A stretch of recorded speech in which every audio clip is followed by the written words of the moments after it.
Hello, AP students. Good to talk with you again. We're going to continue on with our Caesar here, section 5.35.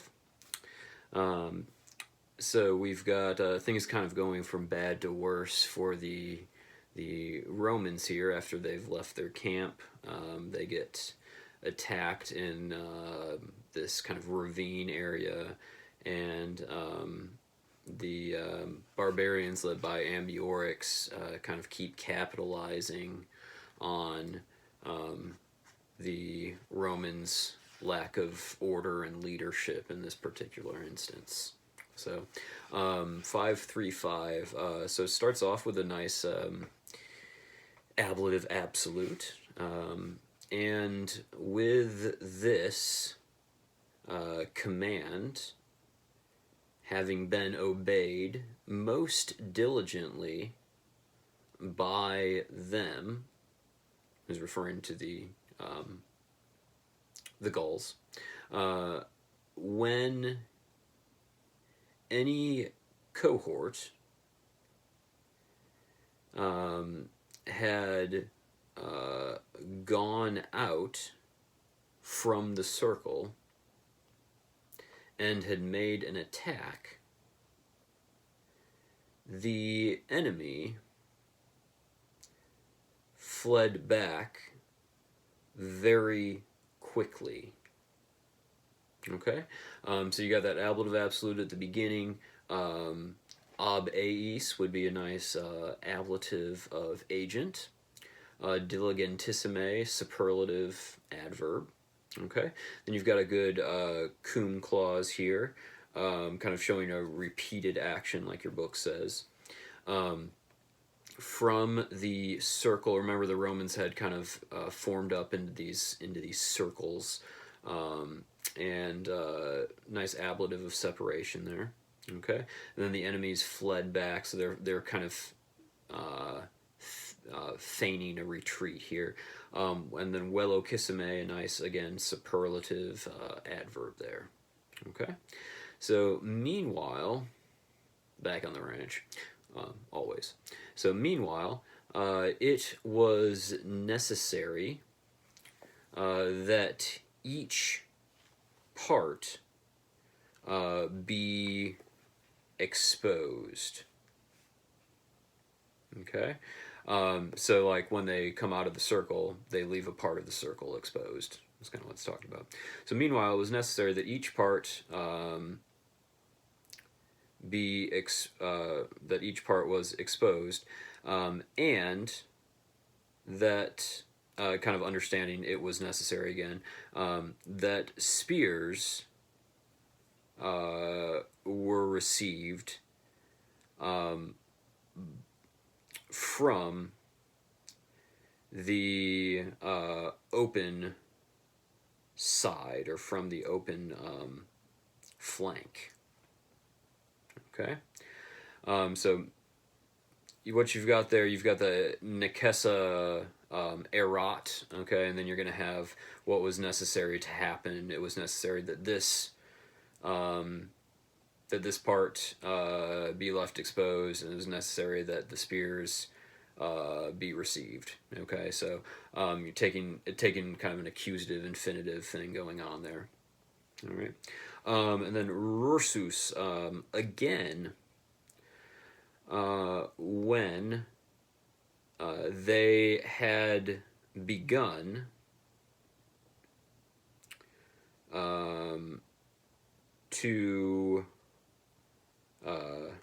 when they had begun to return to that place whence they had gone out, or made a sortie. Ooh, that's a good one. So once they had gone out, they were surrounded both by those who had yielded or given way, and by those who had stood nearest. Okay, so these guys are coming out of the circle, and then the barbarians are surrounding them, so that they're not really able to make it back to their circle. Okay, and in that little bit there, you've got some nice things going on. Ais, a good ablative of agent, so they were surrounded by them. Okay. All right, and then the scene autem. Okay. But if, however, they wanted to hold the place or the position,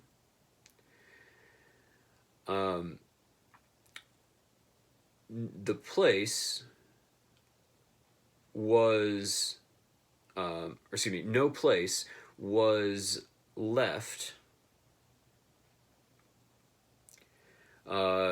to their courage. Okay, so if they tried to hold the spot that they were in that circle, it kind of makes them look like they're not being brave, not being taking a chance, and that sort of thing. Okay, so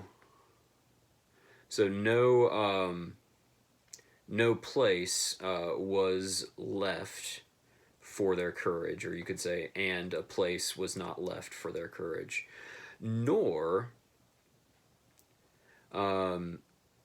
having, or excuse me, nor being crowded, were they able to avoid the spears having been hurled by so great a multitude. Okay? So they're kind of in a lose-lose situation, whatever they do. So they kind of come out to make a attack. They get surrounded. If they try to hold their position, it kind of makes them look weak and cowardly, even if they're not. And then also, if they just kind of bunch up, they get all. It's an easy target for a bunch of spears kind of coming at them. All right. So a couple things going on here. The virtute, the courage, a dative of purpose. So and there was not left a place for their courage. Okay. And then they're all crowded together. If they stay in that circle, they're again easy targets. Vitare there to avoid, complementary infinitive going with the poterant, and then obtante multitudine, an ablative of agent there. Okay, and then this sin autem locum tenere vellant. It's a rather peculiar thing going on here. Your book tells you imperfect subjunctive in a past contrary to fact condition. I'm not sure I can entirely agree with that. I found another commentary that I think is a little more helpful here. And it says that the subjunctive, this is from the Dickinson College Commentary, I use them a lot. And then I use another group called St. John's College, use their translations and stuff a lot. But this Dickinson one says that the subjunctive is occasionally used to denote repeated action in a subordinate clause instead of the more usual imperfect or pluperfect indicative. So it's not contrary to fact, but it's a future condition thrown into the past. Kind of fun image. So I think that's probably a better look at what kind of condition this is. So it's not actually a contrary to fact, even that's what you normally would have with that tense. Okay. Next page. Nevertheless, or however, having been distressed by so many disasters, classic ablative of means. I mean, seriously, classic.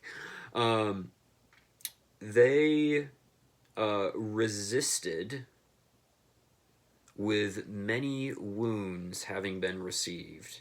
Classic ablative absolute. I mean, seriously. And with a great part of the day having been passed. Okay, another ablative absolute. Da, partitive genitive. So with a great part of the day having been passed. Um, let's see here. Oh, where was I? So with a great part of the day having been passed, since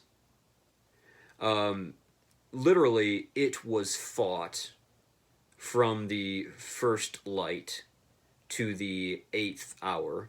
Okay, you could probably also say since they were fighting, but again, this is kind of that impersonal passive use. So literally, it's since it was fought, but you can probably say you say something like since the fighting went on or since they fought. From the first light or from dawn to the 8th hour, they committed nothing which was unworthy to themselves. Okay, so in other words, their fighting was not disgraceful in any way. All right, so they were fighting their best, even though it things were not going so well. So you've got this. You've got a really great example here of the old relative clause of characteristic. Nothing. So they committed nothing, and then the type of thing which was unworthy. Okay, and then ipsis would be a nice dative of reference, as your book tells you. Your book also has a good note here about hours of the day, and this is kind of interesting. So the Romans divided their day up into 24 hours. All right, but they had 12 hours for the night and 12 hours for the day. So except on equinoxes, the length of the hours would be different whether it was day or night. So obviously summer, your day hours are going to be longer than your night hours, and vice versa in winter. All right. So it's a helpful note there.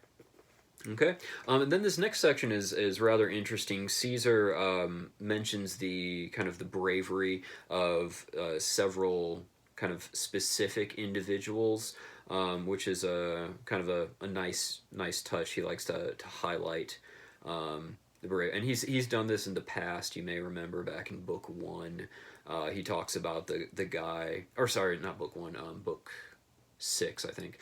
He talks about the guy that's carrying their standard as they're going into Britain, and he kind of like spurs them on. I think that's book 6. Maybe it's book 4. I don't remember. I'm losing it. Maybe it's book 4. Yeah, book 4 is Britain. Sorry. The part where he talks about the guy that's carrying the eagle. All right. Okay. Sorry about that. Tomb. Then each thigh is transfixed by a javelin, and this is peculiar. Each thigh, and we would probably say of Titus Belventius, or it's a dative of reference. One commentary called it a dative of disadvantage, which is quite apropos in this instance. So each thigh to Titus Belventius, who had led the first century in the previous year, a brave man and a man of great authority. Okay? And then he talks about another guy, Quintus Lucanius, of the same order, fighting most bravely, while he is helping his son, having been surrounded, is killed. Okay, so this guy gets killed trying to help his son. Okay, and then Lucius Cotta, we've talked about him several times. Lucius Cotta, the ambassador, encouraging all the cohorts and ranks, is wounded directly in the face by a slingshot. Okay, so these three guys all just doing their best, just get wounded really badly. One of them is killed, as you can see here too. Okay, so that's 535. As always, let me know if you got any questions on grammar. I know I apologize. Some of these videos are rather halting and everything, but appreciate you guys. I love you guys. We're gonna try to have a quiz next week, so I'll try to get the material to you for that. Please, for Monday, if you guys can do, let's see here, do 536. We'll keep trucking along. But yeah, hope you guys have a great weekend, and I'll talk to you later.